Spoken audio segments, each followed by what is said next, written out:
Hey, Good Shepherd. It's Wednesday midday on May 13th, and I'm happy to be with you this afternoon. As I mentioned last week, I think our daily office lectionary has us reading through First Thessalonians. And again, this was probably the first letter that Paul wrote to one of the churches that he helped found. And these are Christians who haven't been Christian for very long. Christianity hasn't been around for very long. It's all new. They're probably experiencing some kind of um, maybe persecution, ostracism, but it's an uncertain time. And Paul is addressing that and their anxieties and their worries. And at the sort of towards the end of the letter, um, he writes to them that God has not destined us for wrath, but to obtain salvation through our Lord Jesus Christ, who died for us, so that whether we are awake or asleep, we might live with him. Therefore, encourage one another and build one another up, just as you are doing. So, in the midst of everything that they're experiencing, they are still encouraging one another and exhorting one another and building one another up. And that's what I see all the time among the folks at Good Shepherd. And I'm grateful for that and humbled by that. Um, and it's an example, I think, for me and for others. And so please, please, please keep doing that, especially as we move into some more uncertain times. As I've mentioned over the last few weeks, we don't know much about what the future is going to hold. Um, we do suspect that in the next month or so, the where we can offer worship, or at least lead worship, might change from basements and living rooms to the church. But that doesn't mean that church will be starting. And I think a lot of folks have thought there's going to be kind of like a light switch and we can go back in. And that's not going to be the case. We have a lot of challenges ahead of us that the vestry and the staff have to address. And you know, there are things that you might expect, but also some things that you say, oh yeah, I'd forgotten about that. Um, we don't know yet. We'll have to wait for the county to tell us how many people we can have in a space at one time. And if we're limited to the number of folks that we might be able to have in church, how do we choose which folks to let in? Um, if they say, well, you can have up to 40 people, is it the first 40 that arrive and the rest go home? Do we do reservations? That's just one example of some of the challenges. What are we going to do about masks? How are we going to keep everything sanitary? Um, what happens if we've got the number of people that we can let in and then we have some visitors? Um, we don't want to sort of say, no, you can't come in, we've reached our limit. You know, so all of these things are just amazing little bits and pieces of consideration that we have to address as we move forward.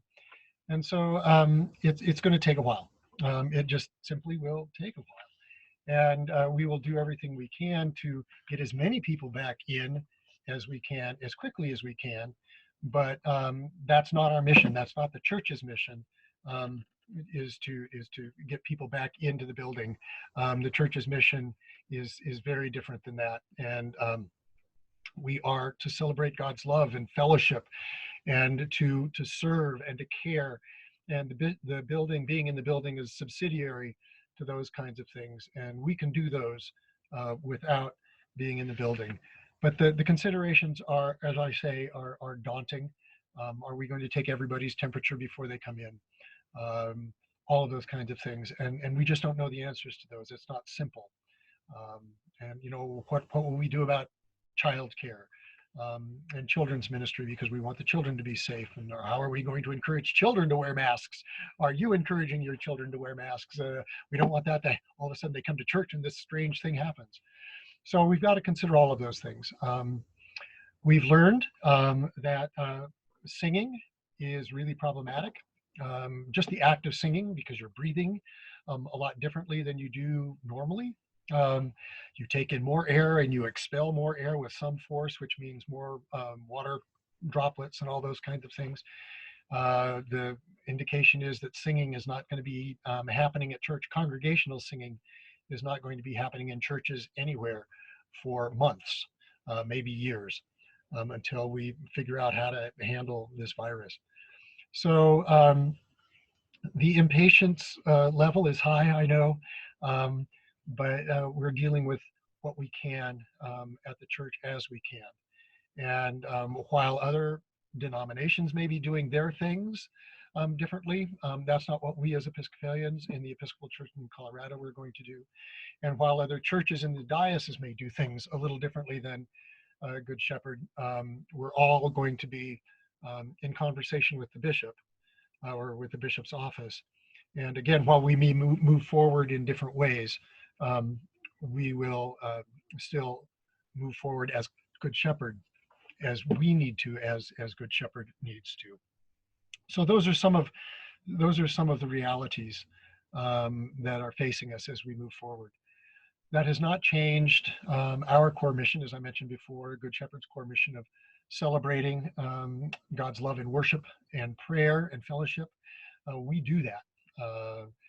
The men's group is meeting, the Bible studies are meeting, the choir is meeting, the meetings with me in the mornings, and we just had one end a few minutes ago for Gavin with Gary. Those conversations and prayers are going on. So all of this is going on. We can take care of one another, and we are doing that. Outreach is figuring out how best to continue our outreach ministries as we are in this strange time when we can't be with people, we can't do sort of collections at the same time. So all of these things are going on. The church is live and vibrant. We are getting visitors online, and we are welcoming them. And so, things have changed, but they are not over. And so please hold on to that. We are moving forward, as did the church in Thessalonica, as did all of those churches in early Christianity that had significant challenges to overcome. Inventing themselves, we will be reinventing ourselves. What does it look like to be a Good Shepherd in post-COVID centennial? That's going to be part of what we're reinventing. And so just be sure that the vestry is starting to work on this. I've instructed staff to start drawing up plans for how we will be back in the building, how we can make sure that worship is done effectively, passionately, in ways that we can share with folks, both when we can put people back in the building, but also those who may choose not to join us for a while, or those who cannot will still be exhorted, uplifted, and fed by the worship that we are able to provide. When we do get back to church, or when the building does, when we can start bringing people back into worship, it's just one of those things to recall or remember that even if we're there, we're not going to be able to sing. We aren't going to be able to take communion for quite some time. We'll be sitting 6 feet apart. There won't be a coffee hour. So some of those things that we cherished in pre-COVID land, they're not going to be there. So there's no rush. The experience that we are getting, that I'm hearing that people are getting through the online experience, will continue, and we will do everything that we can to enhance that. So please be patient and go forth and exhort one another, call one another.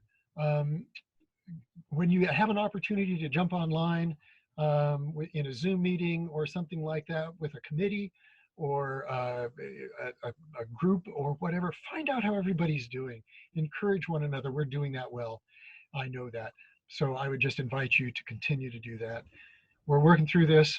We'll survive. We'll come out strong. But in the meantime, take care of yourselves and your families. Continue to exhort, and I look forward to seeing you soon, if not on Sunday. Bye-bye.